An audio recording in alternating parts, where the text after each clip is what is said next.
Fundação Educacional de Votuporanga, 50 anos. Faça parte dessa história. Fundação Educacional de Votuporanga e Unifev oferecem TVU Jornal. Quarta-feira, 14 de dezembro, bem-vindo e vamos aos destaques. 3 pessoas ficaram feridas em um atropelamento hoje de manhã no bairro Pozo Bom. Já na Avenida Wilson Foz, acidente envolvendo carro e moto deixa 2 vítimas. Economia. O montante depositado na poupança voltou a ser maior do que o saque. Segundo o Banco Central, em novembro, foram feitos quase 2 bilhões de reais em depósitos, a mais do que retiradas. E o período chuvoso chegou e, com ele, a importância de cada um fazer a sua parte para evitar que o mosquito da dengue encontre lugar para se proliferar. No esporte, Josiano Garofolo traz os novos reforços do CAV. É agora, no TVU Jornal.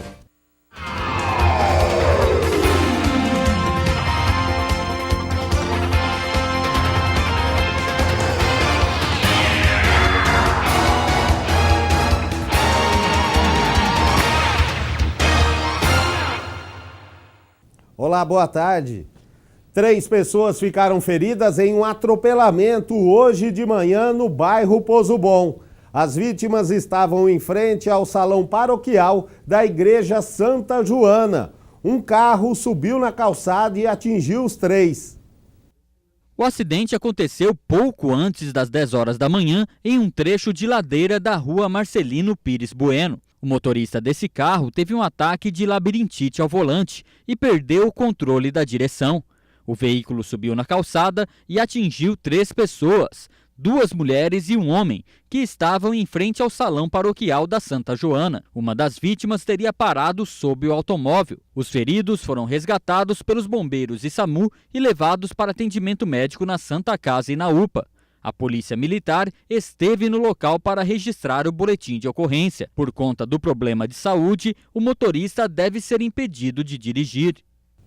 E a Santa Casa de Votuporanga informa que Giovana Novaes, de 42 anos, João Roberto da Torre, de 46 anos, e Lígia Pereira Lopes, de 34, deram entrada no pronto-socorro e estão, neste momento, recebendo atendimento. O estado de saúde é considerado estável. E o trânsito também fez vítimas, na rodovia Euclides da Cunha. A terça-feira violenta no trânsito começou no final da tarde, com um acidente nas proximidades do quilômetro 526 da rodovia Euclides da Cunha, entre Votuporanga e Valentim Gentil. Esse caminhão saiu da pista, cruzou o canteiro central, bateu contra uma estrutura de concreto e capotou. O passageiro que estava na parte da cabine mais atingida, Antônio Donizete Marques, de 46 anos, ficou gravemente ferido. Ele teve parte do braço amputada no local. O motorista também ficou ferido e as vítimas foram levadas para atendimento médico na Santa Casa e na UPA. A polícia investiga as causas do acidente. Segundo a assessoria de comunicação da Santa Casa, Antônio Donizete Marques, passageiro do caminhão, passou por uma cirurgia e o estado de saúde dele é considerado grave. Já o motorista Luiz Marques, de 39 anos, passou por exames e teve alta na madrugada de hoje.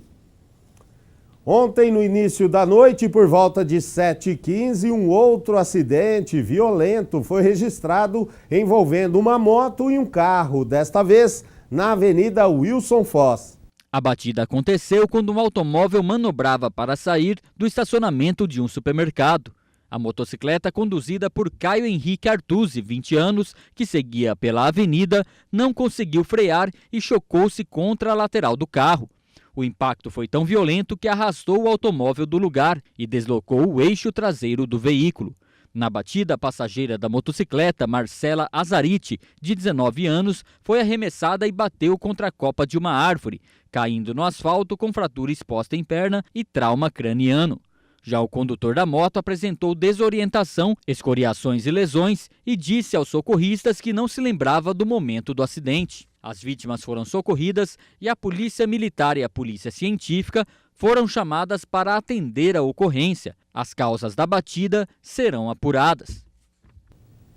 As vítimas mais graves deste acidente, no caso a passageira e o condutor da moto, foram atendidos na Santa Casa. Marcela Azariti, de 19 anos, foi transferida para o Hospital de Base de Rio Preto durante a madrugada. Segundo o HB, ela segue internada sem previsão de alta e o estado de saúde é estável. Já o condutor da moto, Caio Henrique Artuzzi, de 20 anos, passou por uma cirurgia na Santa Casa de Votuporanga e o estado de saúde dele é estável. Ele segue internado. E agora as notícias que ganharam destaque nesta quarta-feira na região noroeste paulista. É o Região em 1 minuto. Olá pessoal, a esperança de encontrar um emprego fez com que mais de 3.000 pessoas fossem até o posto de atendimento ao trabalhador em Araçatuba, ontem para o feirão do emprego.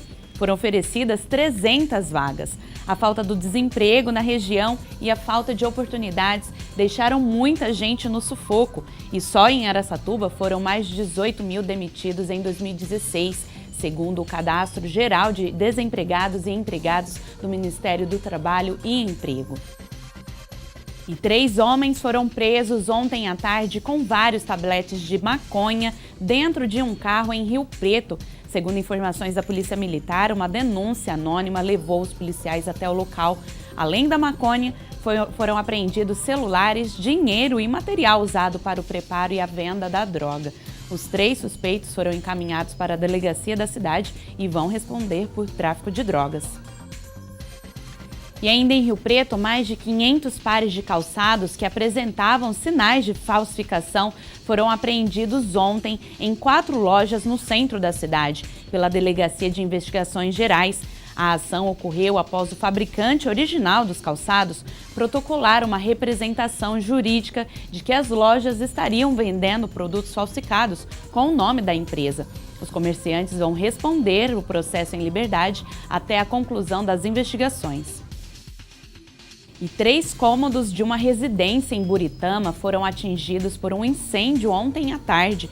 Segundo informações dos bombeiros, a moradora do imóvel informou que as chamas teriam começado em um dos quartos por motivos desconhecidos. A equipe da Defesa Civil também esteve presente e engenheiros da Prefeitura devem avaliar o imóvel posteriormente para verificar se não houve nenhum abalo na estrutura. E essas são as notícias do Região em 1 minuto de hoje. Até amanhã! Estamos entrando no período mais chuvoso do ano e por isso é importante cada vez mais cada um fazer a sua parte para evitar que o mosquito da dengue encontre lugar para se proliferar.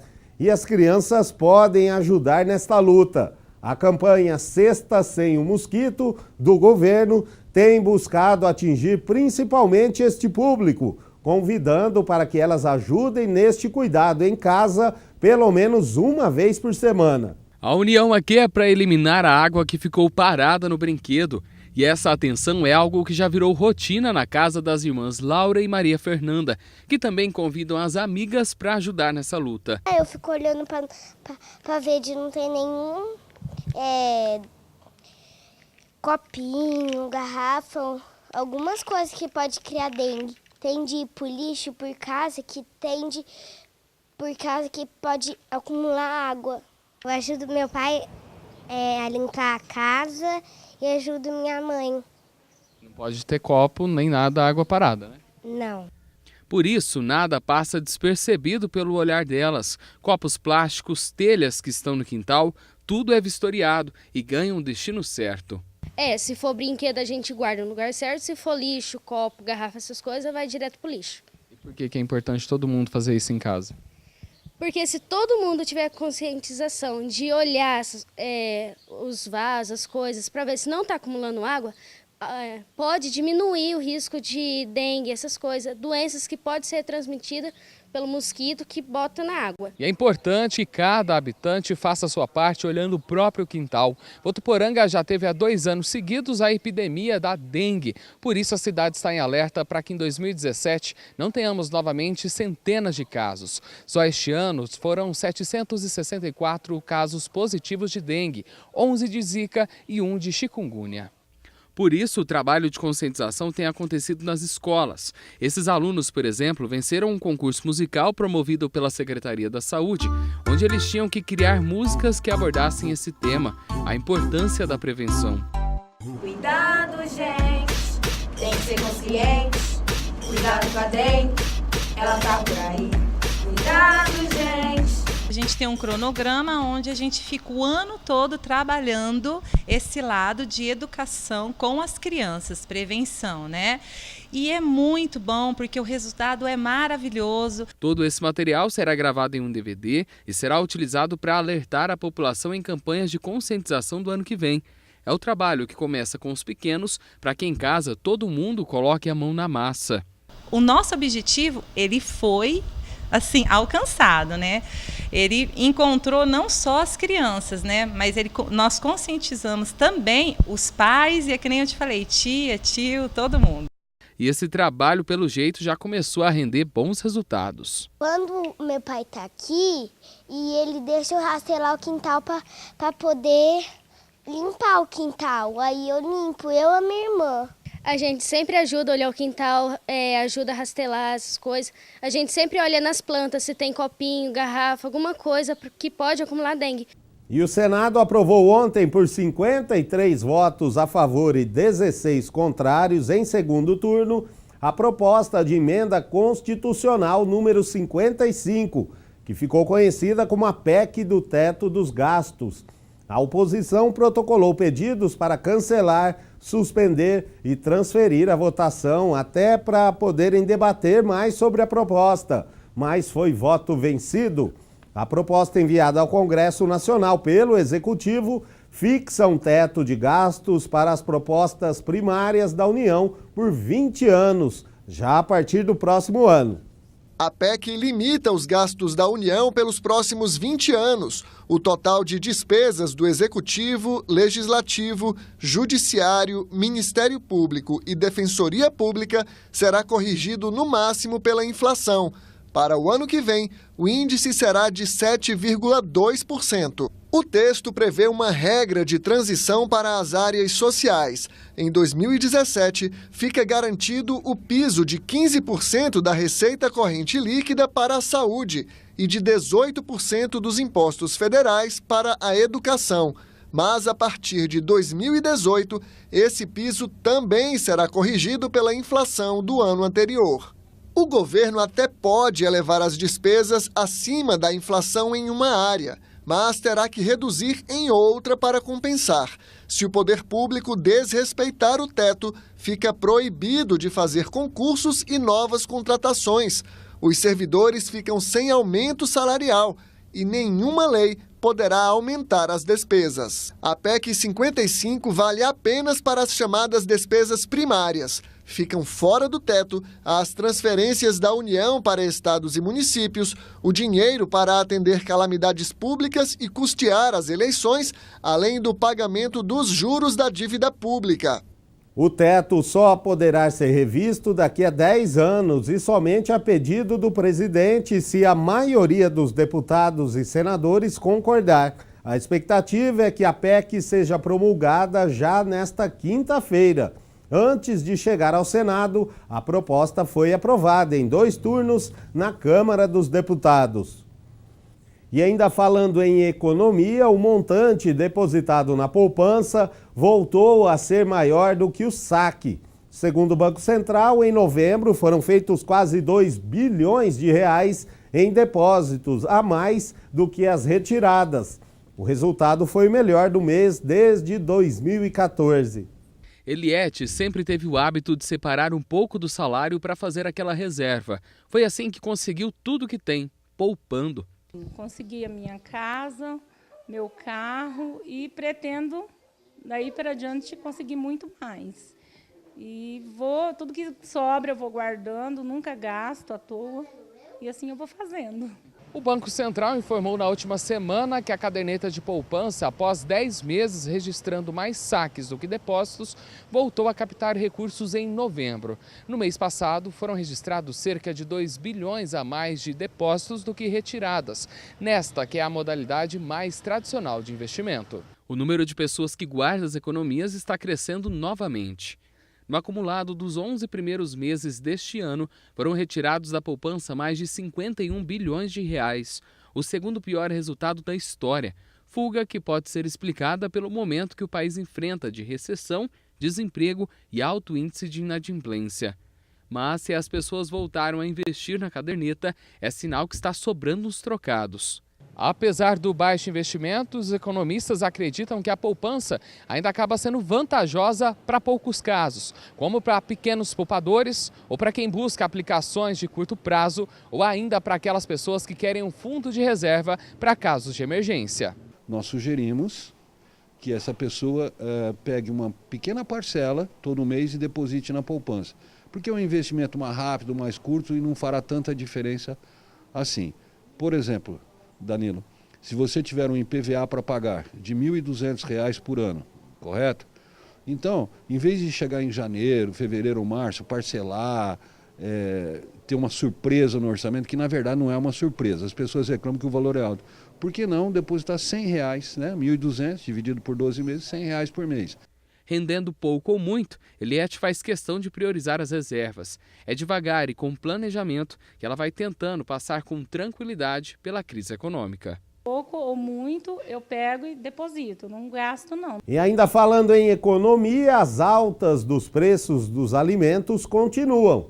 Desta vez, entre os produtos reajustados estão o leite e o óleo de soja.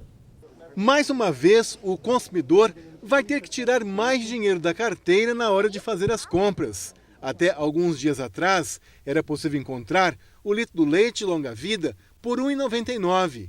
Hoje o valor chega a quase R$ 3. Outros produtos que também tiveram alta nos últimos dias foram o açúcar, entre 10% e 15%, e o óleo de soja, que teve reajuste de cerca de 10%. O leite ele veio de quedas sucessivas, né? Já há uns 3 meses ele tinha uma série de quedas, né? A alegação dos laticínios, né, que tinha muito estoque naquela época, agora normalizou um pouco, então ele tende a subir um pouco. Mas não é uma alta muito considerável, então ele estabiliza nessa faixa de preço a qual está hoje. O açúcar, com todas essas altas dos combustíveis, então foi acompanhando essa alta de mercado. O açúcar subiu em torno de 10% a 15%, foi uma alta bem considerável. O mesmo que aconteceu com o óleo de soja.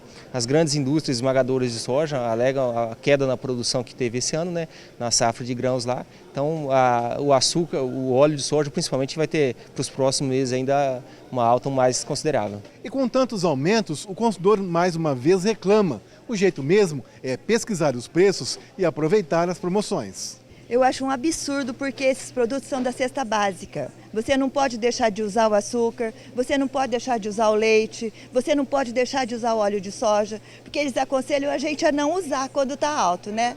E esses, como que a gente faz? Esse não tem jeito, né? Esse é o arroz com feijão, né? Então, o alimento básico você tem que levar mesmo. O preço que tiver, você tem que levar. E pesquisar também. E pesquisar. O importante é pesquisar. Todo mundo que for fazer as compras, acho que tem que sair, pesquisar mesmo, correr atrás. Porque senão não tem condições de sobreviver do jeito que está indo. E por falar em pesquisa, esse professor de finanças da Unifev dá algumas dicas.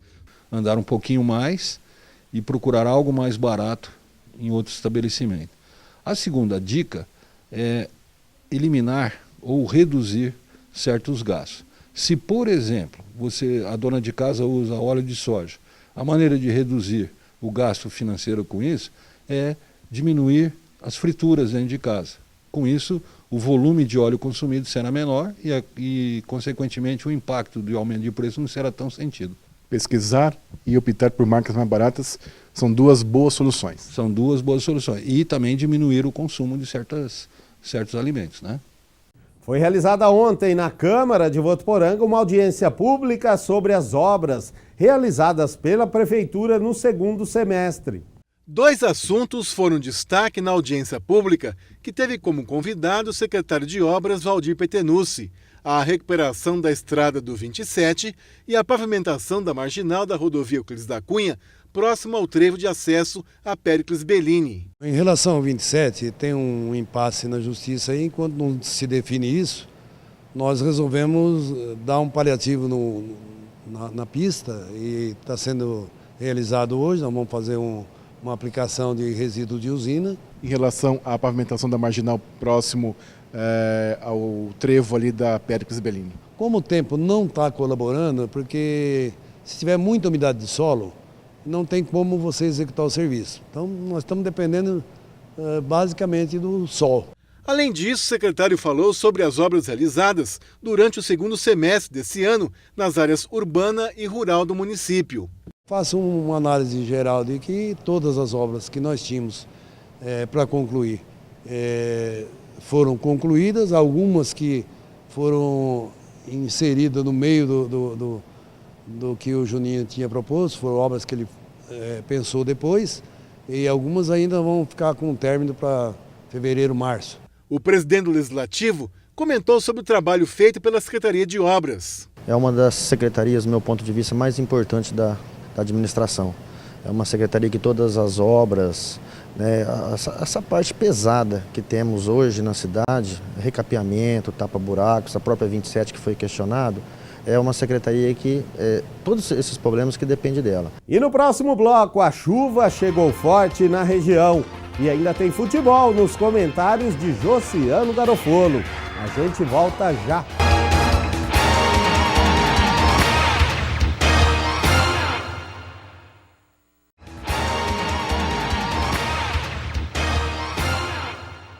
Tempo abafado em Votuporanga e em região. Há risco de chuva, veja na previsão. Olá, entre amanhã e quinta-feira as instabilidades começam a enfraquecer na maior parte do estado, mas tem previsão de pancadas de chuva em algumas regiões, principalmente a partir da tarde. Na capital, o dia será de muitas nuvens com possibilidades de chuva a qualquer momento. A máxima é de 27 e a mínima de 18. Em Rio Preto, o sol aparece entre muitas nuvens durante a manhã e pancadas de chuva à tarde e à noite. Os termômetros marcam mínima de 23 e a máxima de 33 graus. Em Votuporanga, a quarta-feira começa com sol, mas à tarde o aumento de nuvens provoca chuvas com trovoadas. A mínima fica em 22 e a máxima pode atingir os 35 graus. Até mais! Chegou a hora do nosso momento esportivo com o Josiano, que já está aqui. Boa tarde, Josiano. Começar falando sobre a Votuporanguense, que está para anunciar aí 2 reforços, né? Nomes de peso, ninguém sabe, mas o Josiano sabe e ele vai contar agora, né, Josiano? Não está querendo não, mas vai contar.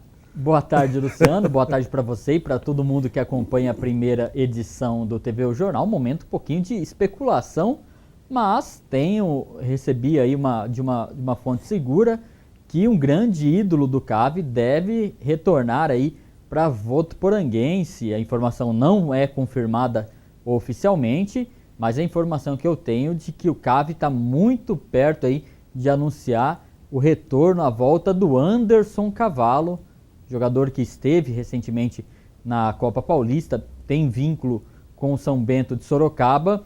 A informação que eu tenho é que pode sair aí essa contratação até a próxima sexta-feira. Jogadores que já está sendo viabilizada aí questão de moradia, de todas as condições para o Anderson Cavalo voltar para Votuporanguense. Seria muito bom, né, Luciano? O grande jogador, grande atacante, tem identificação com a torcida. A gente aguarda para saber se essa informação será mesmo confirmada, se a diretoria do CAV conseguirá bater o martelo dessa situação, mas a informação que a gente tem é que o pessoal está trabalhando para anunciar aí o nome do Anderson Cavalo. E outro nome que surge é o do Alisson Pikachu, jogador de 26 anos que estava no São Caetano. Também eu tinha, Luciano, a informação de que o CAV estava negociando com esse atleta, mas que ainda estava quase fechado. Ontem foi divulgado pela imprensa aqui de Votuporanga ontem à noite, que sim, fechou, a Votuporanguense fechou. Então, com esses 2 jogadores se concretizando aí, Votuporanguense terá um ataque muito forte ao lado do Macanac, do Elvinho e do Paulo Josué, além de Anderson Magrão, o Jean Carlos, jogadores aí que chegam com uma grande expectativa. Vamos aguardar um pouquinho, mas quem sabe aí, Anderson Cavalo de volta a Votuporanguense, é o que a gente até torce, né, Luciano? E falando de Cave ainda, hoje, 2 horas da tarde, o time sub-20 faz um amistoso no Clube dos 40 contra a equipe do Tanabi na preparação para a Copa São Paulo. Isso aí, né? Vai ficar com um timaço, hein? Pikachu, um craque do São Caetano, do Azulão, né? Joga muito bem. O Anderson Cavalo, né? Dispensa comentários. O Votuporanguense está montando um timaço. E apenas frisando mais uma vez, Luciano, é uma especulação, uma informação extraoficial que a gente passa aqui em respeito ao telespectador da TV Unifev, mas pode concretizar ou não, mas situação de que existe essa situação. Agora falando sobre o Mundial de Clubes, né, que está sendo realizado no Japão, o Atlético, não deu para o Atlético, hein? Perdeu feio. O Atlético Nacional jogou contra o Kashima Antlers hoje pela manhã e se vencesse iria para a final e poderia pegar aí o vencedor do Real Madrid e América, possivelmente o Real Madrid, a equipe do Cristiano Ronaldo, na final do Mundial de Clubes. Mas apesar do Atlético ter toda a torcida brasileira a seu favor, o time que ganhou o coração do torcedor brasileiro por conta da solidariedade com relação à tragédia da Chapecoense, foi derrotado 3-0 para o Kashima. Quem vê o placar não vê o que foi o jogo. O Atlético jogou muito mais, 2 bolas na trave, atacou o tempo inteiro, mas ficou muito nervoso. E Luciano, esse jogo teve um momento histórico. Foi a primeira vez que oficialmente a FIFA usou o recurso da imagem e isso mudou a história do jogo. Quando estava 0-0, o juiz parou o jogo, foi chamado no ponto para olhar uma imagem lá e de um lance anterior voltou atrás e marcou um pênalti a favor do Kashima. O pessoal do Atlético Nacional ficou bravo, muito bravo com essa situação, mas foi a primeira vez que foi usado e eu acho que com esse gol abalou o psicológico do time colombiano e abriu caminho para o Kashima Antlers, que não tem toda essa bola não, viu, Luciano? Jogou bem taticamente, fez os gols, só que o Atlético Nacional é o melhor time, mas não acertou, estava num dia que tudo deu errado. Real Madrid campeão de novo do mundo. Olha, não sei, né? Quem sabe aí, se não tem uma surpresa também no meio do caminho, como aconteceu com o Atlético Nacional. Futebol é emocionante por conta disso. Josiano, muito obrigado então e até amanhã. Até amanhã. E nós ficamos por aqui. Visite e curta a nossa página no facebook.com/TV Unifev. Lá você tem acesso a toda a nossa programação. Para você, uma boa tarde. Até amanhã.